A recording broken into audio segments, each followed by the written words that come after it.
Hello mga kaponi, magandang araw po sa ating lahat. Shout out sa inyo sa mga viewers natin. Meron tayong bibisitahin dito na isang may karamdaman. Dito mamili.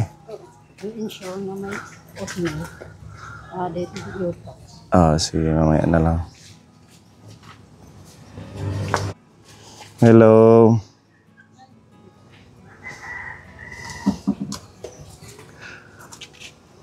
Pwede sa mulod.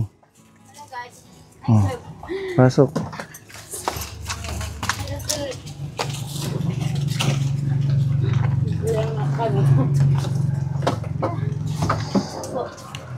Dadatong pula.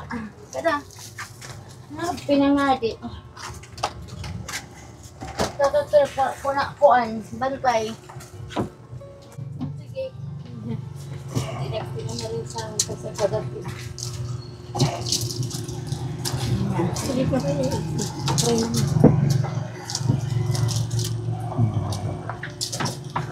Tay, hindi yung bisita.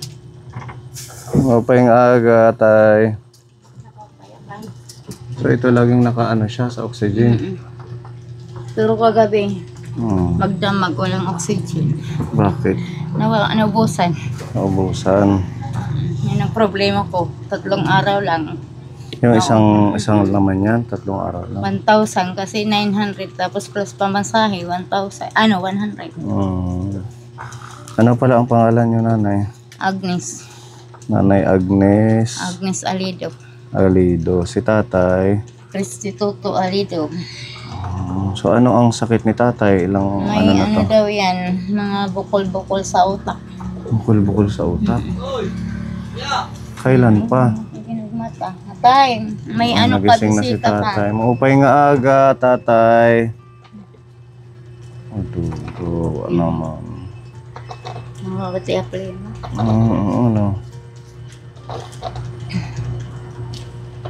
Hindi ko kasi kanina analinisan yung video na kasi na ano ko, tatakot ako kasi walang oxygen kasi napapagod siya. Parang nahihirapan siya huminga pag na ano. So may bedsore na yan siya? Malaki na kung saan. Dito sa may, dito yung dito banda. Sa may dito sa buto, sa likod.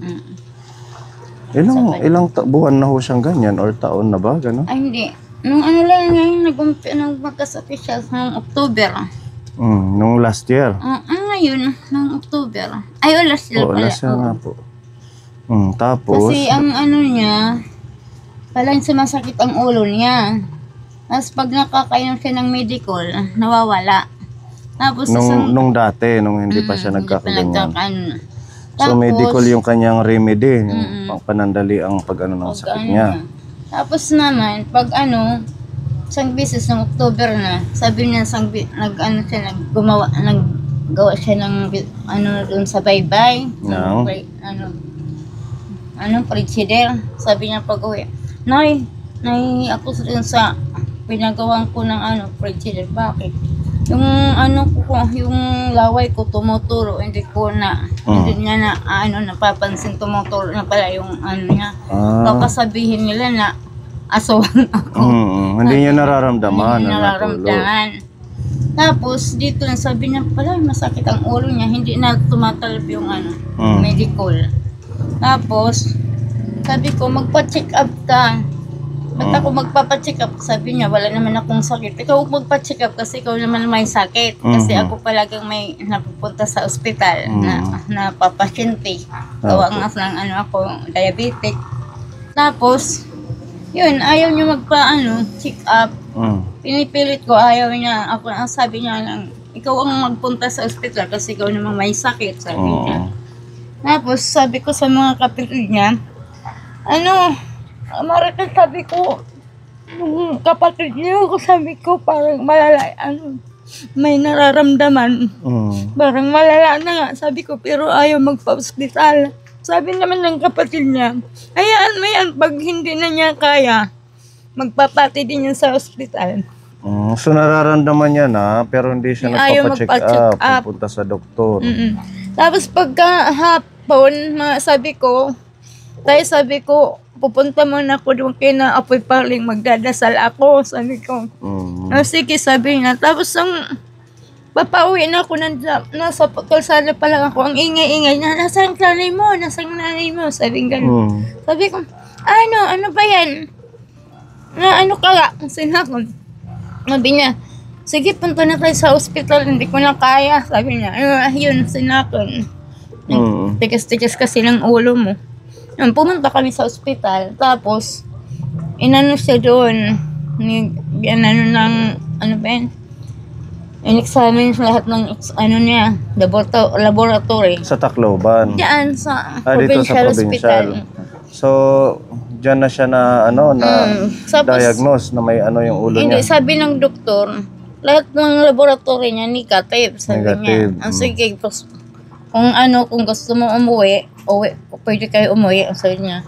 Sabi ko, Dok, sabi ko, muna lang admit kasi hindi ko alam kung anong gagawin ko sa bahay kasi sobrang sakit ang ulo niya.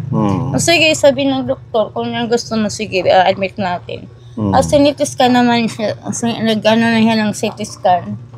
Tapos, isang linggo pa bago na yung resulta, yun, ang na may mga bukol-bukol sa utak. Tapos, Paano nagkaroon ng bukol-bukol yung sabi niya, ang akala ko, sa sa trabaho kasi lalanghap niya yung nutriyon. Kasi nagagawa si tatay ng frigidaire, aircon, taga-repair siya ng mga tapos hindi aircon. naman siya nagmamas. Tapos sabi ng doktor, hindi daw sa sa trabaho niya, sa Hindi. daw sa pagkain niya. Infection daw sa pagkain. Tapos sabi niya, kumakain kayo ng hilaw na karne. Yung parang kinikilaw. Tapos, sabi ko, hindi naman kami masyado ng mga yung kinilaw, Or hindi isda naman. na hilaw, Hindi. gano'n. Hindi kami yan mahilig. So yun ang Minsan siya- inaano ng doktor, posible dahil sa Sa pag mahilig pagkain daw, kumain ng infection hilaw. daw. Sabi niya. Siya naman, minsan kumakain yan yung pag nagiinom sila. Pero hindi naman yan masyado kumakain ng pulutan. Sabi niya, hindi naman ako masyado kumakain ng mga kinilaw, sabi niya. So nag-start lang to noong October last October year. lang, Tapos, sabi naman ng doktor, kailangan pumunta kayo doon sa Tacloban kasi wala dito MRI. Tapos, pumunta kami doon sa Tacloban. Tapos pagpunta namin doon, hindi siya na MRI kasi tinanong ang anak ko, anong trabaho ng tatay mo? Sabi naman ni Alcris, yan, gumagawa yan ng frigidaire, aircon. Magwi-welding ba yan? Minsan, sabi ng anak ko. Tapos sabi doon ng doktor, hindi na yun dapat ma-MRI. Kailangan ma-CT scan mo na yung mata niya. Baka may bubog na mga bakal. Kasi nagwi-welding siya. Baka paminsan-minsan. masama ka sabi. Baka pag ma-MIR siya, baka mabulag daw. Ganon. Baka kung may mga bubog daw na So chinek muna siya. MRI to, So anong resulta? Wala naman, walang choose. Tapos pinabalik kami ng isang linggo. Sila, yung anak ko na lang saka siya kasi yung pamasahe. 3 araw sila doon kasi kinabukasan pa na yung result. Ayun na talaga may mga bukol-bukol sa utak. Ilan po yung anak ninyo? 3. May mga trabaho na? Yung pero extra lang. Kayo, ano pong hanap buhay ninyo, nanay? Labandira na ko ngayon paglalaban na na ako kasi wala naman babantay sa kanya. Kumbaga hindi ka na nakapagtrabaho. May naglalabo ko isa lang kasi sabi ko hindi ko iwanan yung isa kasi wala naman kaming permanent trabaho. Walang na lang pag may nagbibigay yun ng kapatid ko, yung mga kapatid niya, saka kung sino lang mga kaibigan namin yung bibigay sa amin ng kaunting pera. Paano yung oxygen niya? Pag halimbawa nauubos, Yun nga. Ngayon kasi may naman, yung mga bigay-bigay. may mga bigay ng hukip. Yung hukip. Pero sabi ko, Hindi naman sa yung susunod, tatagal. wala na akong pambili ng oxygen kasi 3 araw lang, wala na. Hindi ko alam ngayon kung saan ako kukuha na naman ng pambili. Pag naubos ito, Tapos din, anong problema kasi nung Tapos namin na pumunta sa hospital, sabi ng doktor. Nagsawaan na nila. Pinagsawaan.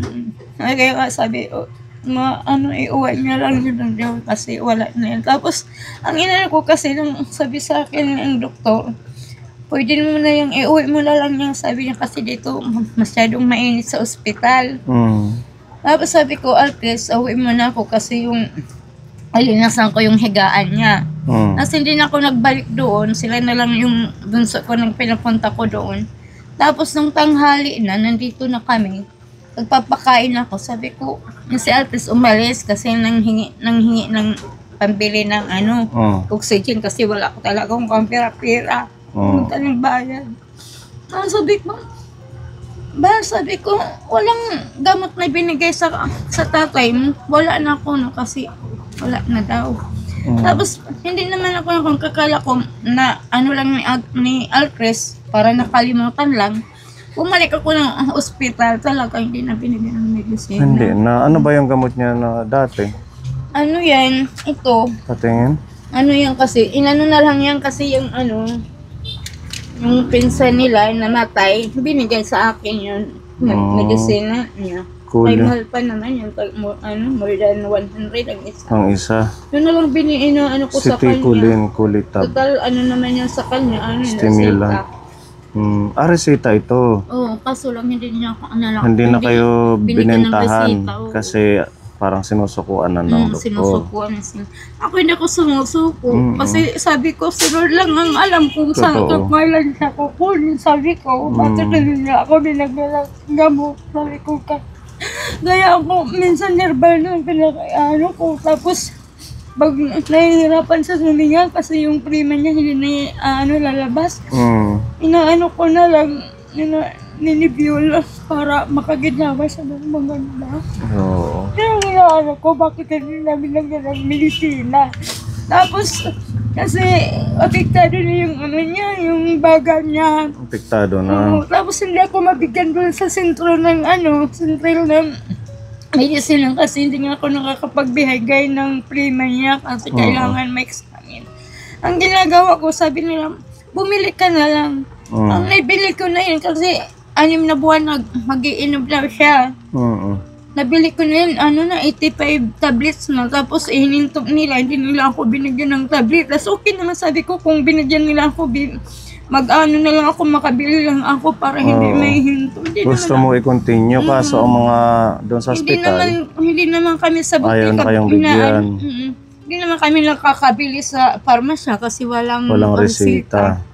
Yan, aninayan kasi ako, 85 na tablet na painom ko sa kanya.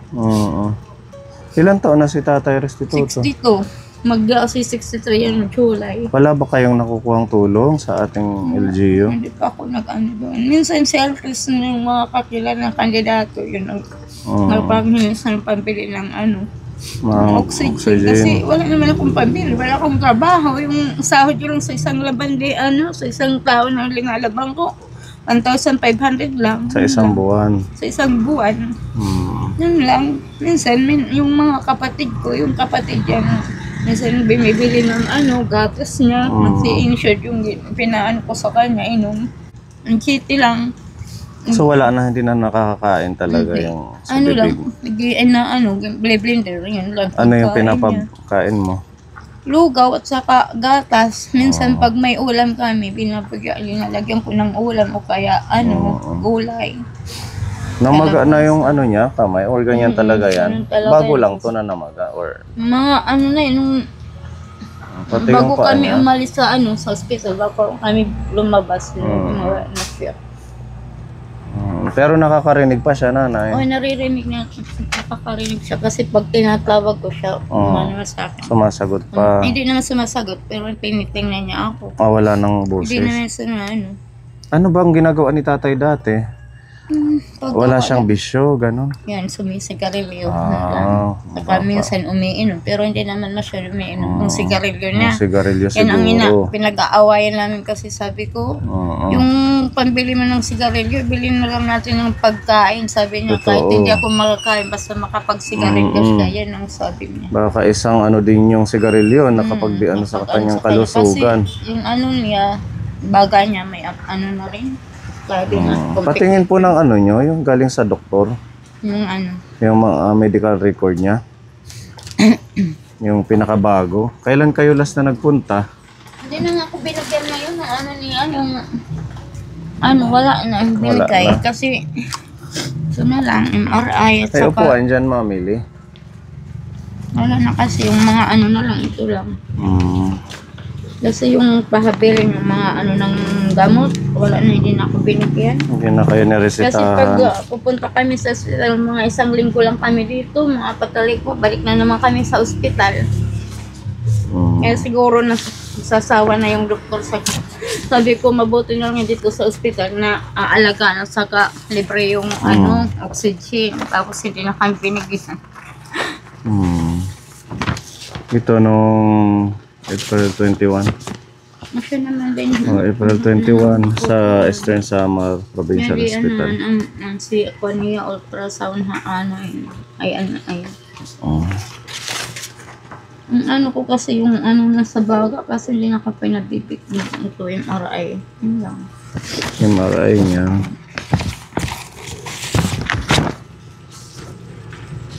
Yung resita wala na. Ito nga, inano ko na lang yan, hindi na yan. Walang resita kasi hiningi ko lang yan sa pinsan niya. Yun na lang pinaiinom ko kasi sabi ng ano ko, ng kabats ko na lunch dyan, sabi niya, parang nahihiyang si tatay ng ano, yung si Tekolin kasi pag nakakainom, Para daw sa ganda. anong si Tikulin? yung ano niya, sa utak niya. Sa utak yan. So as Kasi in, ano, nakita sa MRI na meron mga bukol? may bukol. Tapos, nung ano yun, pumunta kami doon, na ano niya, nasa ICU kami. Kasi sabi ng doktor, nag-ano daw siya, nag-stroke. Hindi na siya nakapagsalita, nandito pa kami, hindi nakapagsalita. Tapos, yun, ang ibinigay niya, yung citicoline, at saka yung yung manitol. Yung mahal na mga medisinang nakaano sa ito nga ni 100 plus ang isa nito. Mahal ano. Buti may nagbigay sa'yo. Yung kasi yung may-ari niya doon may namatay na. Si nanay yung doon sa Kangkaligtas ng pinsan nila. Lahat ng mga gamit niya yan, nabigay yan sa amin. Ito mga diaper. Pero bigay yun sa amin. Hindi Kasi ka wala naman si nabibili. nanay, yung nanay nila namatay na ng isang buwan. So, ayan ang impression ng kanyang x-ray. Cavitary PTB. Right upper lang. So, meron ng ano yung kanyang baga. No? Kaya nga, yun nga ang ikinaano ko kasi. Apektado na. Meron ng cavitary PTB. Yun ang inaano ko kasi pag nakainom siya ng ng TV niya, parang ano naman siya, gumagaling na. Maganda yung pakiramdam niya. Ang bilis naman. October lang. No? October lang. Tapos biglang bumagsak ang katawan niya. Nga. Hindi na yan siya na Hindi titihaya. na po, ano na lang yan. Paano pag nililinisan nyo? Pinakakilikid. Yan na lang yung bumubuhay sa kanya. Ito ano? Ayan. Paano pag hindi kayo nakakabili? Okay lang ba? Wala siyang Kagabi nga oxygen? hindi ako nakatulog kasi minsan tinitingnan ngayon ko siya bago hindi na humihinga kasi walang oxygen. Wala naman mabigyan kahagabi. So pag walang oxygen the whole day, hindi niya kaya. Minsan gano'n lang din, kumagano ganyan. Hirap siya. Gumaganon-ganon. Pero Matunog yung kanyang plema. kasi No? sa preliminary hindi niya kasi hindi siya hindi na ilalabas. Ayun ang lakas ng tunog. Minsan nililinisan ko na lang yan ng gasa. Ngayon wala na, ang hanap buhay. Wala na. Parang na ako kasi wala hanap buhay ako Wala na. na hanap Labandira lang ako. Tapos nga nung magkasakit siya, iniwan ko na yung trabaho ko. Kasi yung mga mga anak pa naman, minsan may trabaho, minsan wala. Nahirap nga niya. Sabi ko, pag nawalan sila, tatay niyo ng oxygen yan, wala na akong pambili. Wala akong pera. Ang lakas ng tunog. Kaya nga, kung bakit hindi binigyan ng medicina. Sabi ko, sila lang naman ang nakakaalam kung kailan sa kukunin. Yan ang ginagawa ko sa kanya. Kaya na lang akong dadasal. Inaan ko sa kanya, Lord. Kung bibigyan ko pa ng magandang buhay ang asawa ko, pagalingin mo naman. Sabi ko. Kung hindi, sabi ko, ikaw nang bahala sa kanya. Pinahalat ko na yung kinabuhi ang sinabi niya.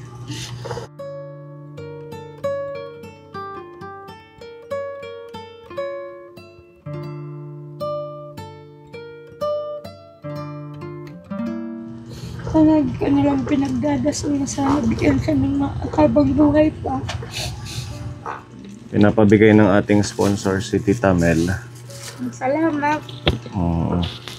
Ano ba yung gatas niya? Insured din? Insert na lang yung ano ko kasi sabi nila yung insert maganda yan no, kasi ano na kompleto daw. Kaya yun ang binibili ko kahit mahal. Minsan kasi yung kapatid nila binibigyan din ako ng gatas. Ito galing kay Tita Mel, ano mo na lang sa kanya. Tapos meron din oatmeal. Nag-oatmeal ba yan? Hindi na. Minsan kasi may binigyan din ako ng kapatid ko ng oatmeal. Kung saan yun ang inaano ko. Plain blender. Maganda yan, lalo na sa mga kagaya ni tatay, sa mga senior. Binababad ko muna ng mainit na tubig bago ko ng blender. Hindi sakripisyo po yung pag-aalaga ninyo. Talaga na kanya ko sa palagi na lang akong puyat. Pag naririnig ko ng ganyan, ako bumabangon. Wala na rin yata kayo masyadong pahinga. Kasi pag ganitong pasyente na talagang... Ano kasi? Oo, kailangan mo talagang gising kapag gabi, maya't maya. Maya, gising ako. Ngayon lang yan bumagsak ang katawan niya, nung October, o kaya pa niyang tumayo. Ngayon, mga January yung bumagsak na yung katawan hindi niya, na siya nakatayo. Tapos sabi mo nag-stroke na din siya. Oo, sabi ng nag-stroke daw si tatay, sabi niya kaya naging ganyan. Tapos hindi na siya nakapagsalita. Yung paa niya, nagagalaw pa? Hindi na. Hindi na. So, umano na siya. Parang lumubo, nagmanas na din. Pero mabuti na nga yan. Parang umaano na. Hindi na masyadong maga. Sabi ko, ako ang may sakit ngayon. Sabi ko, mas malala yung sakit mo kaysa sa akin. Mabuti na lang ako ngayon. Hindi maano yung ko. May maintenance ka, di ba? Diabetic Kaya nga, nagpapasalamat ako kay Lord. Binigyan ako ng magandang pangangatawan. Kasi dati palagi may nasa ospital din ako. Kaya nasabi sa kanya, ba't ako magpapa-hospital? Wala naman akong sakit. Ikaw ang pumunta doon kasi ikaw may sakit. Nagising na siya. Namamati. Naririnig niya. Naririnig niya. Salita. Salamat ka po ni. Opo, wala pong ano ko, sabi ko, makakaunti na yung gatas niya. Makakatulong yan if ever man na maubos yung... Inaano ko sa kanya, inalagay sa lugaw. Oo, ganun na lang. At saka, kung kaya pang tumahaya, tumagilid, ano mo yung likod niya. Tinatagilid yan. Malaki na ho yung sugat. Malaki na. Nandyan. Kikita yan kaso lang. Ano yung nandyan sa paa niya? Catheter kasi medyo niya. Kasi may catheter na din siya. Siya ng ng kamay niya. Minsan hinuhugot. Paano pag nadumi siya? Hindi na, wala naman naman yan, naliginisan. Ever ikaw na lang din yung Awang naglilinis. Yan sabi, dati nga, langrawan na. Pero ngayon, nawala na yung ko. Langrawan ko. Wala naman mag-aano sa kanya kung di lang ako. Sa hirap at ginhawa, walang ibang mag-aalaga. Hindi lang ako. Kundi ikaw. Nahihirapan lang ako sa kanya pag minsan yung pag-aano sa kanya, pagbubuhat. Kahit payat, mabigat, hindi ko kaya. Ang lakas ng tunog. Malaki yan ang video niya. Kailangan siguro maano yung plema. Ano kaya maganda dyan na medisina? Yung ihahalo sa gatas o pagkain niya? Minsan Tapos Bibili idudumi na niya lang. Kasi nag-ano ka kanina. Nagkautal ako dyan. Meron pa itulong pinipigay ko na ako. Ano yan? Ang pangpatuno ng pleno. Oo. Nakakainom siya yun na. Acetylcysteine. Maganda ito. Kaya nga, kaya Eucalyptus. dinala ko, bibilisan ako sa farmasya para makaan. Kanina nakita ko, kala ko wala na. Ito may isa pa. Andiyan na si Mamili. Ito. Okay, so meron tayong mga... Actually, hinati-hati namin kasi may iba tayong mga tinutulungan din na nangailangan nito. Galing po ito kay Tita Ophelia. Magamit ni tatay. Salamat. Thank you, Tita Ophelia. Salamat. Para Maraming salamat po, Tita Ophelia. Salamat sa tulong mo. Maraming salamat sa inyo. Hindi ko alam kung saan na naman ako manghihingi ng pambili. Ito nga, ayaw ko kung mag-ginto. Bibili ako nito para... Tapos meron tayong ipapaabot na cash dito para makabili ka ng oxygen pag naubos na ito. At saka... Ilang araw lang yan, ubos. Tsaka ito, bili ka na rin yan. Yung para sa plema. Ayan, bibili ako nito kasi yun lang mo ko sa pinaiinom wala ng iba. Pagpasensya nyo na po, ito lang ang kaya ng ating channel. Kasi meron man tayong pondo, hinahati-hati namin para sa ibang may sakit na mga tinutulungan natin. And maraming salamat kay Tita Fede, meron siyang binigay na 1,000.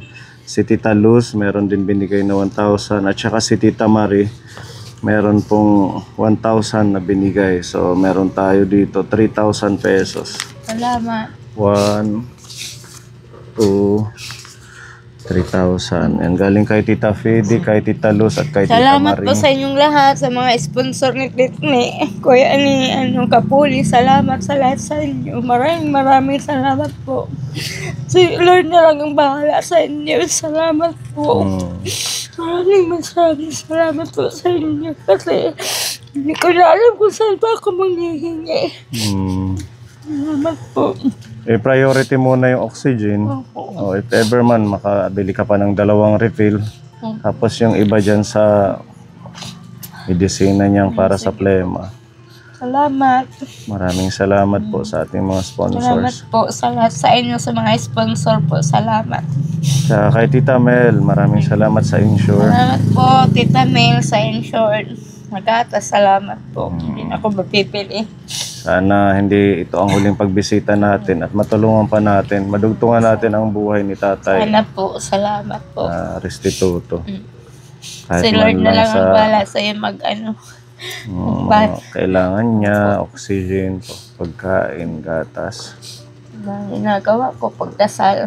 Pray na lang din at saka kausapin mo siya. Di ba sabi mo naririnig pa niya? Sabi ko nga sa kanya, Tay, magdasal ka, humingi ka ng patawad sa mga... Patawad ka, sabi ko, ng tawad kay Panginoon, kay Lord, sabi ko, siya lang mo nakakaalam. Para bigyan ka pa ng mahabang buhay, sabi ko. Yun lang ang ginagawa ko pag natatapos ako magdasal, yan, hinakausap ko siya. Para sa inyo, magaan din sa kalooban ninyo. Masakit din, pero kasi yun naman, sabi ko, ni Lord nang bahala sa kanya. Paubayan natin kay Lord kung ano man ang plano niya sa asawa ninyo. Sige, babalikan na lang natin si Tatay if ever man meron ulit tayong papaabot. Salamat po. Salamat Thank you, po. Nanay Agnes. Nanay Agnes. Nanay Agnes, magpakatatag lang. Pagsubok lang yan sa inyong mag-asawa. Ay nga, sabi ko, Lord, alam ko pagsubok mo lang yan sa akin, sa amin.